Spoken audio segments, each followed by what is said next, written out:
Antes que nada, nos vamos a preguntar ¿y por qué? ¿Por qué es importante identificar las placas carotídeas vulnerables? Desde los primeros trabajos, allá por la década de los 90, que evaluaron y compararon el tratamiento médico versus la cirugía en pacientes con enfermedad carotídea, llegamos a las recomendaciones actuales de las guías, que se basan en un paradigma clásico hemodinámico centrado principalmente en la estenosis, es decir, en el grado de obstrucción. Pero más allá del grado de la estenosis, ¿hay algo más? Como vemos, aquellos pacientes con placas carotídeas que tienen una estenosis no severa, es decir, leve a moderada, y que han sufrido un ACV criptogénico, el grupo de individuos que tienen una placa carotídea complicada, a ese grupo les va peor. Tienen mayor riesgo de eventos neurovasculares, isquémicos, recurrentes en el seguimiento. Entonces, debemos pensar que el paradigma de la estenosis no lo es todo y debemos incluir en nuestro razonamiento diario, incorporar el concepto de la vulnerabilidad de la placa. Ahora bien, ¿cómo identifico a la placa carotídea vulnerable? Con el advenimiento de las nuevas tecnologías, el abordaje multiimagen es crucial para resolver este rompecabezas. A continuación vamos a desarrollar brevemente algunos patrones imagenológicos que van a estar asociados a esta vulnerabilidad de la placa carotídea y que es importante que reconozcamos.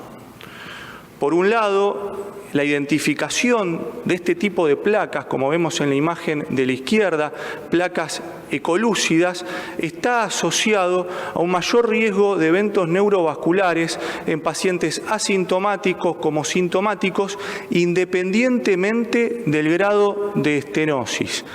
Pero desde la ecografía no podemos identificar claramente la composición tisular de esta placa. ¿Es un core lipídico fundamentalmente o, por ejemplo, tiene asociada hemorragia intraplaca?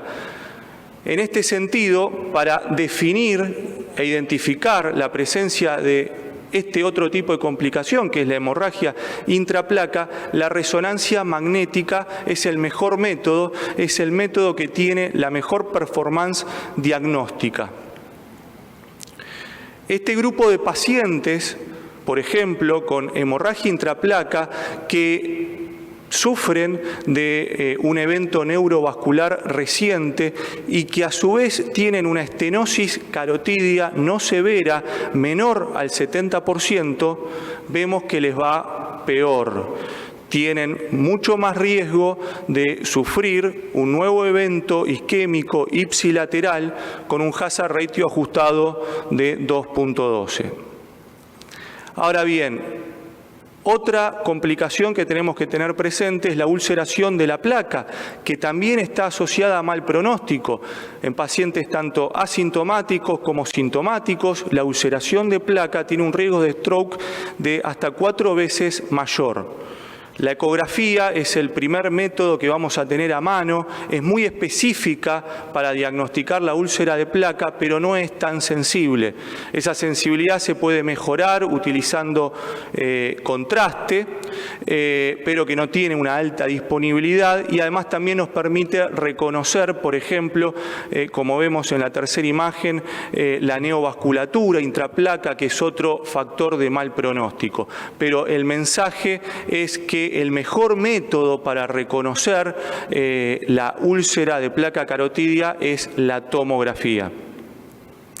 Hay otras modalidades como el ultrasonido 3D, que nos van a permitir definir muy bien también la superficie de placa y ver si existen ulceraciones asociadas, cuantificar el volumen de la placa, que también está asociado al pronóstico. Y por último, el PET-CT, que nos puede dar información acerca del grado de inflamación, también otro parámetro muy importante asociado al mal pronóstico. Con respecto a la detección de embolias silentes, el ultrasonido, el Doppler transcraniano es muy útil y la identificación de hits está asociado a un riesgo de hasta 5.5 veces superior a volver a tener eventos neurovasculares del lado de la carótida enferma.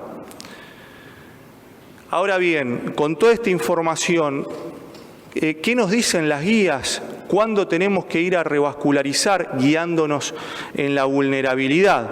Si el paciente se encuentra asintomático y tiene una estenosis carotidia severa del 60 al 99%, la presencia de al menos uno de todos estos parámetros que estuvimos evaluando puede inclinar la balanza hacia una conducta intervencionista, siempre y cuando la expectativa de vida del paciente sea aceptable y nos encontremos en un centro en donde el riesgo de complicaciones sea menor al 3%.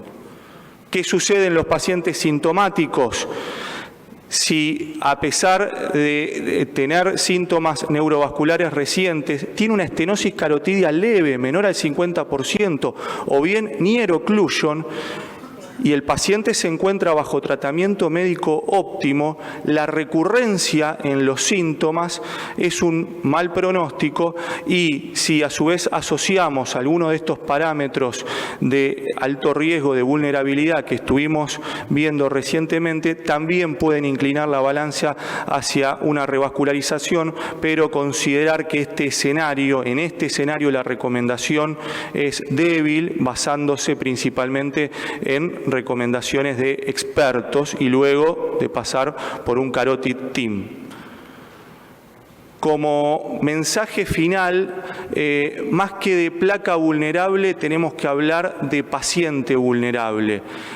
Los pacientes que tienen placas carotidias con estas características no solamente tienen riesgo o más riesgo de eventos neurovasculares, sino, como vemos, también tienen más riesgo de eventos coronarios.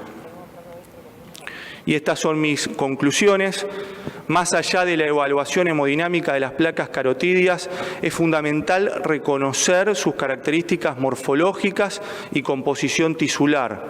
El abordaje multiimagen es clave en la identificación de estas placas vulnerables, las cuales no solo se asocian a eventos neurovasculares, sino que también se asocian a eventos en otros territorios, por lo que es mejor hablar de pacientes vulnerables, pacientes de muy alto riesgo cardiovascular, en donde la primera estrategia es ofrecerles el tratamiento médico óptimo, un tratamiento médico intensivo, y solo pensar en revascularizar a un grupo muy selecto.